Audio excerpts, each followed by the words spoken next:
Selamat siang, Rahayu. Rahayu. Siang ini kita berada di rumah Bapak Warok sebagai pendiri dan pembina Yayasan Panjalu Jayati Kediri. Kami generasi muda ingin tahu lebih banyak penjelasan tentang Yayasan Panjalu Jayati Kediri. Mohon Bapak Andreas untuk di sini. Terima kasih, matur nuwun Rahayu. Pertama-tama terima kasih atas kunjungannya, kesempatannya mau mampir di gubuk saya. Ya beginilah gubuk saya, ya mungkin banyak hiasan karena saya juga nanti di Panjalu itu ada keinginan untuk membuat museum. Nah, berhubung saat ini Panjalu masih baru berdiri legalitasnya, sementara barang-barang saya simpen di rumah ini. Jadi nanti rencana ke depan saya ingin punya museum seperti disampaikan pertanyaan Mas Arif tadi. Untuk Yayasan Panjalu Kediri sebenarnya itu sudah saya buat, saya bentuk sendiri itu tanggal 25 Mei 2020 sekitar jam 14.30 WIB. Kenapa saya membentuk Yayasan Panjalu tersebut? Awal mulanya merupakan salah satu bentuk upaya saya untuk membangkitkan rasa cinta tanah air kepada generasi saat ini yang mungkin mulai luntur. Salah satu bentuk untuk bela negara dan sebagai salah satu upaya untuk sebagai filter budaya-budaya asing yang masuk ke NKRI yang tidak sesuai dengan Pancasila. Itu awal mulanya. Dan setelah saya perjalanan waktu ketemu Pak Parlan ini tanggal 6 Juni 2020 dengan Pak Budi bertiga saya itu ke Kediri karena saya mau membentuk yayasan ini namanya Panjalu Jayati Kediri. Saya ke situs-situs, ke tempat-tempat bersejarah atau tempat-tempat yang dianggap sakral di Kediri. Istilahnya kita minta izin, minta restu kepada leluhur, kepada semesta, kepada Tuhan agar ini bisa terrealisasi. Dan seperti kita ketahui kemarin, izin legalitas dari Kemenkumham itu sudah jadi tertanggal 15 Desember 2022, yang mana akhirnya pada tanggal 1 Januari 2023 seperti Mbah Bagong, Mas Hari, Pak Parlan juga hadir di Kediri di Situs Takilan, kita adakan pelantikan pengurus. Jadi kita ingin kedepannya itu bisa berjalan dengan lancar, kita bergerak dalam bidang sosial budaya yang intinya untuk salah satu upaya meningkatkan kesejahteraan masyarakat, juga untuk sebagai cara kita untuk membangun negeri ini lewat jalur budaya. Di situ, nah, waktu saya ke Kediri dulu dengan Pak Parlan itu tanggal 6 Juni 2020 ya, akhirnya bisa terrealisasi saat ini seperti sampai-sampai kemarin hadir sudah ada izin legalitas. Nah, dari situ keinginan saya ke depan setelah ini legalitas terjadi di Kediri sudah terbentuk. Ini di daerah Banyuwangi yang kota Panjalu kan ini sudah banyak, hampir seluruh Nusantara sudah ada masing-masing kota. Keinginan saya nanti mungkin terpusatnya di Kediri, nanti tiap-tiap kota seperti ini Banyuwangi sudah mulai membentuk. Nanti kita di sini di Sidoarjo, mungkin di Malang, di Nganjuk, di Madiun, ya kita awal dari Pulau Jawa. Kalau Pulau Jawa sudah solid, sudah oke, kita ke luar pulau. Yang intinya apa?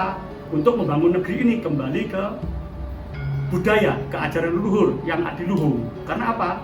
Banyak yang saat ini merasa risih bahwa dikira leluhur kita itu tidak beragama, animisme, dinamisme. Itu menurut saya salah kaprah. Dan itu sudah terdogma, terdoktrin mulai kita sekolah. Dari SD, SMA dituliskan bahwa nenek moyang kita itu animisme, dinamisme. Padahal itu salah kaprah. Bagi saya pribadi juga dulu benar seperti itu. Bahkan kalau orang pakai baju Jawa, laku ini itu lenek, itu kejawen, padahal itu salah menurut saya. Kenapa? Nenek moyang kita dulu juga itu percaya pada Tuhan yang esa. Kenapa dia kok seperti itu menghargai ciptaan yang lain, makhluk yang lain, supaya hidup harmonis dengan lingkungannya. Jadi kalau dibilang nenek moyang kita dulu animisme, dinamisme itu salah kaprah. Dan ini upaya kita saat ini untuk itu sebagai edukasi edukasi kepada generasi berikutnya supaya mereka paham, tidak membaca, tidak membenci leluhurnya. Mungkin zaman lihat kalau di jalan orang pakai baju Jawa, wah kejawen dukun itu. Nah itu yang pola pikir yang salah. Kita kembalikan, menggali budaya leluhur, kita siarkan ke generasi berikutnya. Seperti itu. Mungkin ada yang lain? Terima kasih apa yang disampaikan oleh Bapak Warok sendiri, dan mungkin ada tambahan dari Bapak Tarlan mungkin. Semoga Bapak Kagom, semoga Sambil dinikmati. oh iya. Rahayu. Ayo. Jadi begini, untuk keterangan-keterangan yang telah diberikan atau yang telah dilakukan oleh Bapak Warok, yang mana kita dari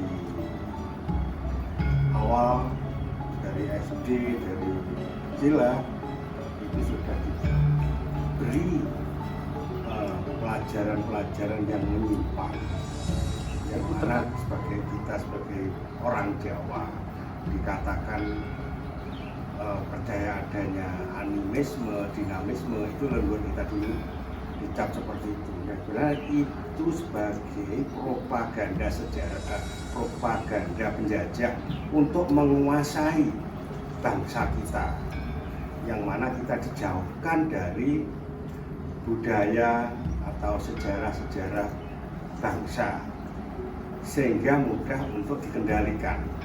Tujuan yang sebenarnya seperti itu. Tapi kalaupun misalkan kita mengaku orang kejawen, apakah juga kita salah? Nah, sebenarnya bukan kejawen itu. Ke itu menunjukkan arah Jawa, ke Jawa. Nah, kita lahir sudah ditakdirkan lahir di bumi tanah Jawa, bentuknya orang juga orang Jawa, pengetahuan Jawa, apakah itu salah?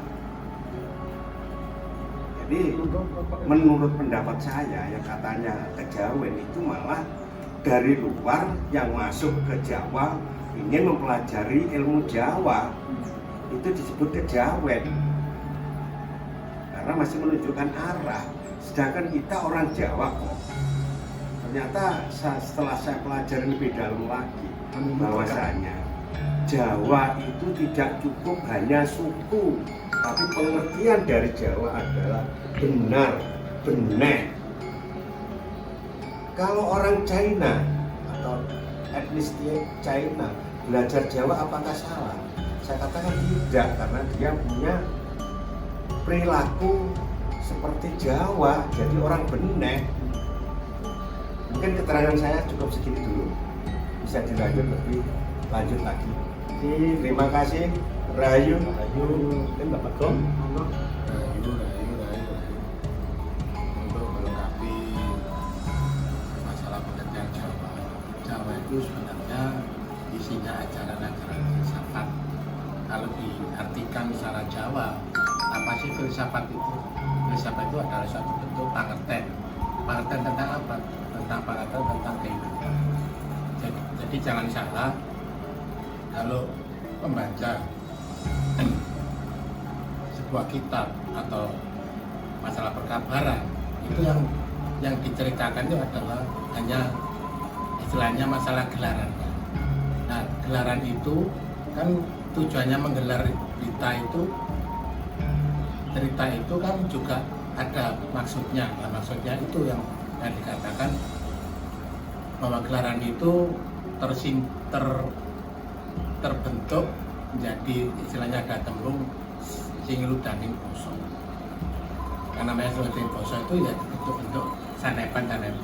Karena orang Jawa itu halus perasaannya, jadi segala sesuatunya itu kalau menyampaikan itu selalu melalui persemuan-persemuan, perumpamaan yang digarisbawahi itu satu bentuk pengertian Jawa.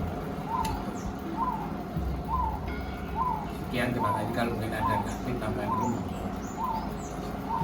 Kan dulu lah.